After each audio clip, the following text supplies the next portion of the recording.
I wasn't always the kind of grandpa who liked to stir the pot, but that day the pot had been boiling for far too long. "Dad, Emily just feels like maybe you could contribute a little more around the house," my son, David, said over dinner one evening. He was twisting his fork into mashed potatoes like a nervous teenager again, the way he used to when he was about to ask for money. Emily sat across from me, lips pursed, nails tapping her wine glass. She didn't even look at me when she added, "You know, for someone who lives here rent-free, it would be nice if you helped out more." I blinked, almost choking on my peas. Rent-free? I didn't say anything right away. I just smiled, nodded, and finished my plate like a gentleman. But inside, something cracked. Not loudly, just a quiet little snap. The kind that changes everything. A little background. 2 years ago, I moved in with David and Emily after my wife Margaret passed. The house was bigger than they could afford, but when I sold my place, I offered to help with their mortgage. They were grateful. Or at least they had been. Every month, I wired $1,800 directly to the bank. It wasn't the full amount, but it was more than half. I never asked for credit, never waved it around. I was happy to help my son build a life. That's what family does. And besides, I liked being around my grandkids. Lily, age 6, thought I hung the moon. Tommy, 3, followed me everywhere, calling me Grampy the Fixer, because I could repair anything from a toy truck to a leaky faucet. Life wasn't perfect, but it was good, until that dinner. The next morning I made pancakes for the kids, Mickey Mouse-shaped, just how they liked, while Emily scrolled on her phone. "Smells good," she said flatly. "Just make sure you clean the counter this time." The syrup last week was sticky for days. That was it. No, "Thank you."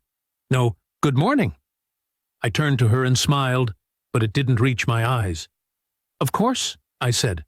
She didn't notice the way I was gripping the spatula like it was a sword. After breakfast, I sat in my room. Technically the guest suite, but they'd never called it that. My name was still on the mortgage documents. I knew that much. They couldn't have gotten approved without my credit and down payment. I stared at my checkbook for a while, then at my phone. The mortgage due date was coming up. "Don't contribute enough," I muttered. "Well then, let's see how it feels when I don't contribute at all." I didn't say a word. I just stopped the automatic payment. 2 weeks later, the first notice arrived. I found it in the mail pile, half buried under a catalog and a dentist reminder card. Emily opened it at the kitchen counter. Her voice went sharp. "David!"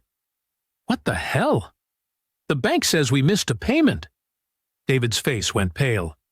"That can't be right." "Dad!" She turned on me like a hawk. "Did you forget to send your part?"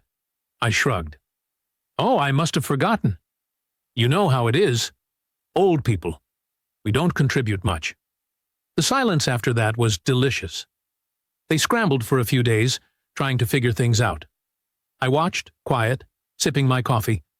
David was late to work twice. Emily canceled her manicure appointment.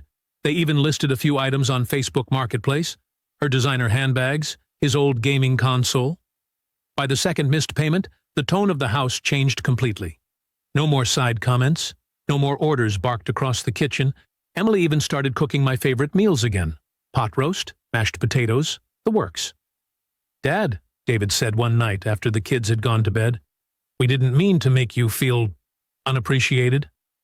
I looked up from my crossword. "Didn't you?" He sighed. Emily was just stressed. She didn't realize. I held up a hand. "Son, I don't need excuses. I need respect. I've been helping you both since the day you got this place. I never wanted a thank you parade. Just a little decency." He nodded, eyes heavy. "You're right." I could tell he meant it. But I also knew Emily wasn't the kind to apologize outright. The next morning, she tried. Or rather, she tried her version of it. "I didn't mean to offend you," she said while packing the kids' lunches. "I just thought maybe you could, I don't know, do more around the house instead of just—" "You know." I raised an eyebrow. "Just what, Emily?" She faltered. "Just sit around." "Sit around," I repeated slowly. You mean after mowing your lawn, fixing your sink, watching your kids so you can go to yoga, and paying half your mortgage? Her mouth opened, then closed. I smiled. Tell you what, I'll start doing more. But first, you two will need to figure out the mortgage for a few months, just until you contribute your fair share. She didn't answer, but her face said plenty. The third missed payment hit hard. The letters got redder. The phone calls came daily. I could hear the stress in their voices behind closed doors. David was taking overtime. Emily was canceling dinners out with friends. And me? I was finally sleeping well again. Then, one night, David came to me with tears in his eyes.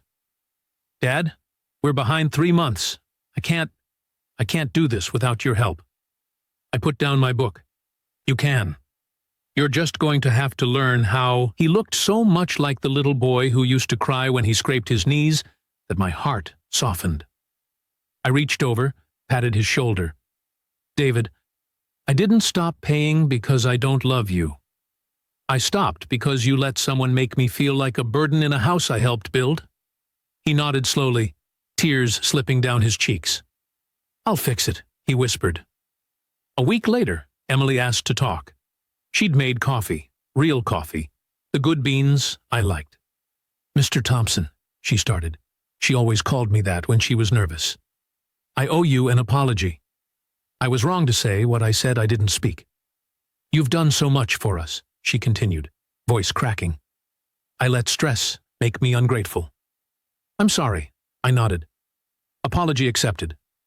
Then I leaned back and added, but I'm not resuming payments. Not unless this house feels like our home again.